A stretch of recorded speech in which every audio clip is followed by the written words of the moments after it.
It's not a surprise attack. It's not perfidy. It's not Iran playing games. Iran is at war against the United States. And you have to keep that in mind when you talk about what Iran's potential future options will be, because there is no ceasefire. Iran can hit anything it's already hit anytime it wants to hit with full knowledge that it's doing the right thing. Yeah. What is the reason that Donald Trump has decided to put out some sort of pause with Iran? And are they preparing for a new round of war? Or what is that? I don't know. How do you prepare for a new round of war when you have nothing? Why did they stop the last time? Ran out of oil, ran out of ammunition. They got enough oil and they thought they had enough ammunition, so they started it over again. Now they run out of ammunition, they're running out of oil. So they stop. That's it. Probably means that they're probably going to build up to try and do a third round. Because you can't trust the United States. It's agreement incapable. The United States lies about everything. They lied about the MOU. They lied straight up about the MOU. The MOU was always a facade to buy time. So what is the reasoning? The Russians have declared, I don't know if it's an official statement from the Kremlin, but it's coming out from that the foreign ministry in coordination with other Russian agencies has determined that Donald Trump is emotionally unstable. Now, we know that. Anybody who monitors his social media postings know that this is not a well man. I declared him to be suffering from extreme narcissistic personality disorder of a antisocial variant. He is malignant in this regard. But he's not a rational actor. He's unpredictable. He can wake up in the morning and anything can happen. Anything can happen. Like, for instance, if you're Saudi Arabia and you've engaged in a 6 to 8 month long negotiation about the potential of American assistance in uranium enrichment, and you have an agreed upon framework ready to be signed, only to have Donald Trump wake up next morning, go to the bathroom and have gas problems or something and decide, no, we will not agree to this unless Saudi Arabia concurs with the Abrams Accords, something Saudi Arabia said they'll never do until the issue in Palestine has been resolved. How can you deal with a man like this?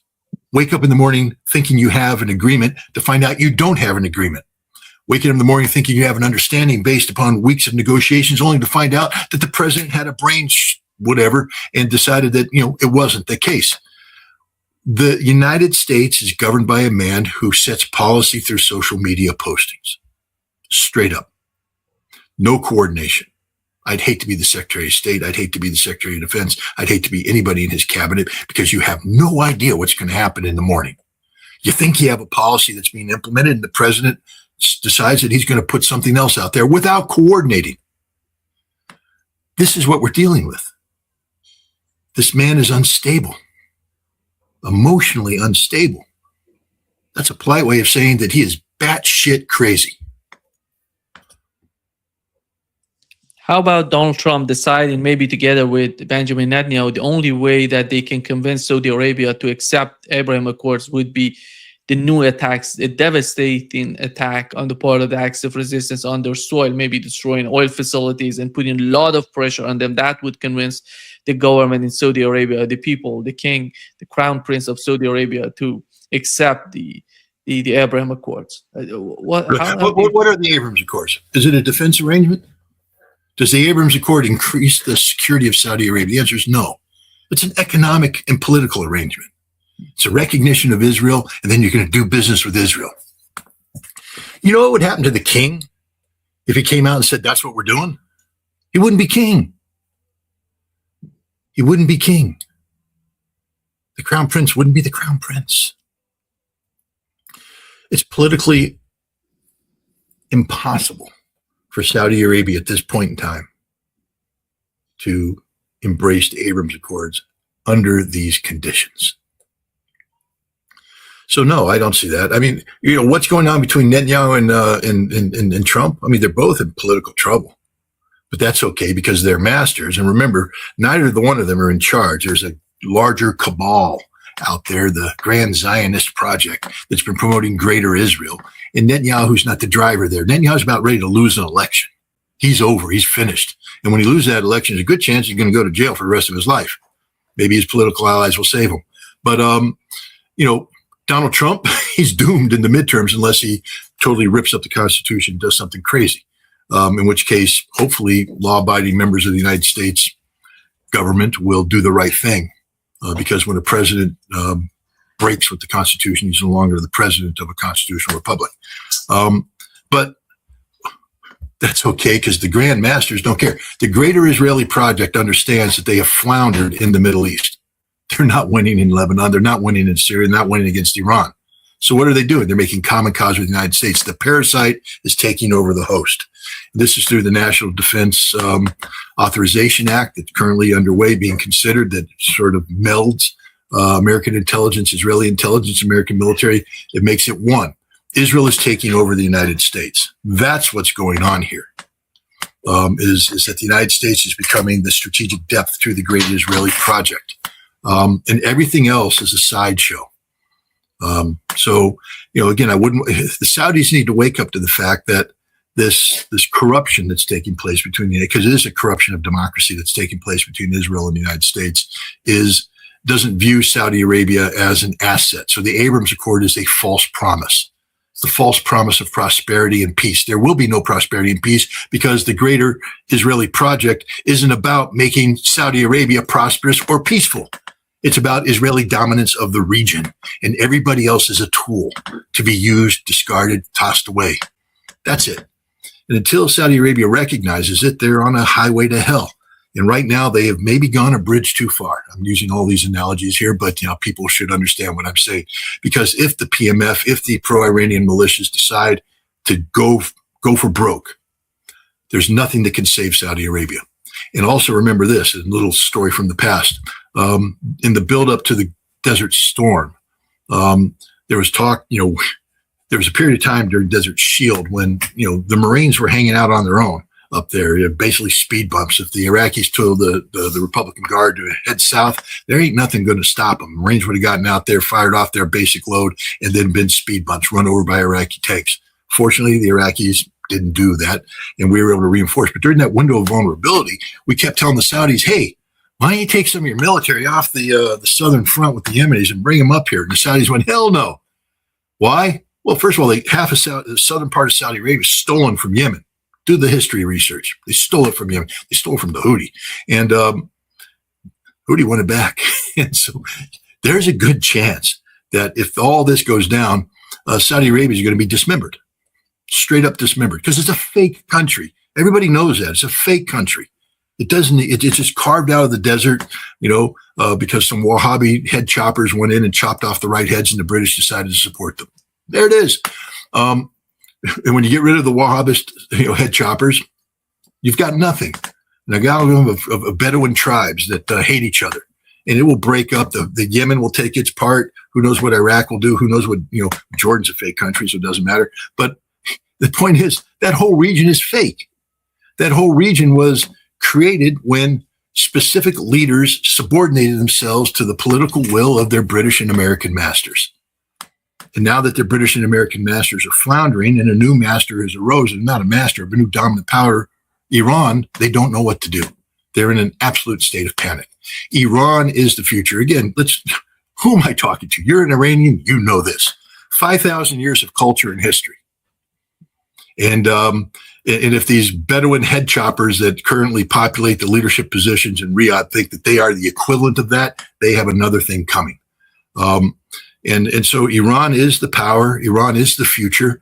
And, these Gulf Arab states, I think, understand that what that means for them, because they're not long for this world if they continue to side with the United States against Iran. Scott, looking at the war in the West Asia, before this war started, there was no issue with the Strait of Hormuz. Right now, Iran is not backing down. It's controlling the Strait of Hormuz. The whole war, the conflict is on the Strait of Hormuz right now as we talk. Yemen is coming in. They're talking about, Reuters report that Yemen wants a new mechanism with the bubble mandab. They want a toll system in the bubble mandab. That's going to be the new policy. You see how the war is changing itself, reshaping itself in the West Asia. It's complicating. It's not about Iranian nuclear program anymore. Just nobody's talking about Iranian nuclear program. That's amazing what's going on. And it's all about the Strait of Hormuz right now, bubble mandab, and the pressure they're putting on Saudi Arabia, which is so important for the oil market, as we know. The other point is, how is the United States prepared to bring everything into West Asia? Because that is what's going on right now. If they want to focus on the West Asia, they have to bring everything in just to fight all these little wars, big wars. And how is that going to help the United States? You see, bring everything in. I mean, that's like me going to Las Vegas and say, watch out, I'm going to bring everything in on this table. I'm going to bring it all in on this next bet. Then I reach in my wallet and pull out $3 because that's all I got. Bring everything in? What does the United States have? You know, there was a time when we could deploy 700,000 troops at a snap of a finger. We did that, Operation Desert Storm. There's another time when we could deploy 200,000 troops at a snap of the finger. We did that, Operation Iraqi Freedom. Actually, it was Iraqi Liberation, but then we realized that spelled oil and nobody wanted to go to war for oil, so we changed it to freedom. Today, nothing. This isn't Bewitched. You know, you don't get to rub your nose and magically forces appear. The reason why we could deploy 700,000 troops in 1990, 1991 is that we had spent the last 2 decades preparing for a major war in Europe, where through Reforge, or Return of Forces to Germany, we were ready to deploy 300,000 troops within 10 days. So we had troops on standby, trained, equipped, ready. We also had a large standing army, 250,000 in Germany with the equipment ready to go to war. So when the time came to divert them, we were able to pull forces out of Germany. They were combat ready. We had the lift capacity to do so, and we brought them in, and then we could bring in other forces, marry them up with equipment, because we paid the money and we trained to do this. We were prepared to do this. By 2003, we didn't have that capacity anymore. We had a more limited, reduced capacity, but we're still able to generate 200,000 troops through reduced lift capacity. We're still operating in a benign environment. We landed in a Kuwait port where there's no enemy forces attacking us. We built up forces with no enemy capability to oppose us, landing on airfields without any intervention. Now we have zero capacity to deploy. It takes 5 months for a U.S. Army Heavy Brigade in Fort Carson, Colorado, to prepare for a peacetime deployment to Poland. 5 months to get their act together, to go through the training, to do the manpower things, to get people in, because it's a peacetime military. People are pregnant, people are on leave, people are in school, your units are reduced down. You got to build them back up. You got to get them trained. You got to go to a national training center, because we don't have units that are permanently combat ready anymore. We don't. In order to get them ready, we have to send them to the NTC, National Training Center, and beef them up. And then we take them out and we deploy them to Poland for their little 6 or 9 month rotation. 5 months to do that. And that's just one brigade. Imagine if we were trying to send, I don't know, what did the Pentagon tell Trump it would take back in 2020 when they shot down the drone, and Trump said he's going to bomb Iran, and then the Pentagon said don't do it because we have to take the Strait of Hormuz, and it's going to take us about 800,000 to 1.2 million men to do that. We knew what it was back then, and we said we don't have it. It would take us easily 9 months to a year and a half to build up these forces by mobilizing reserves, by training them, and then how do we get them there? General Berger, the Commandant of the Marine Corps, recognized that we couldn't. He said, we're married to a legacy system of amphibious shipping where all the assets go into one ship. And as we approach, the area denial and the anti-shipping missiles capability of Iran sinks everything. There's a reason why our aircraft carriers are operating far away from Iranian shores, because if we get close, we get overwhelmed. And you try and bring in amphibious shipping to Chabahar to offload and project power inland to seize the Strait of Hormuz, which was the 1985 war plan that I was involved in, and it hasn't changed. How do you do that? You can't do it. So when you say the United States is going to bring everything in, we've got nothing to bring. We are literally an empty suit. The emperor is naked, a paper tiger, whatever analogy you want to do. There's not a damn thing we can do, Nima. Nothing. So we should stop pretending that there's something more the United States can do. We brought our air power to bear, and we paid the price. The infrastructure necessary to sustain long-term air combat has been devastated by Iranian counterstrikes. We've run out of long-range precision strike weapons. We're running out of of missile interceptor capability. There's no defense industrial magic out there. This isn't a computer game where you hit the cheat code and click the button and suddenly you build up capabilities. This is reality, and our defense industry is not capable of responding in a timely fashion.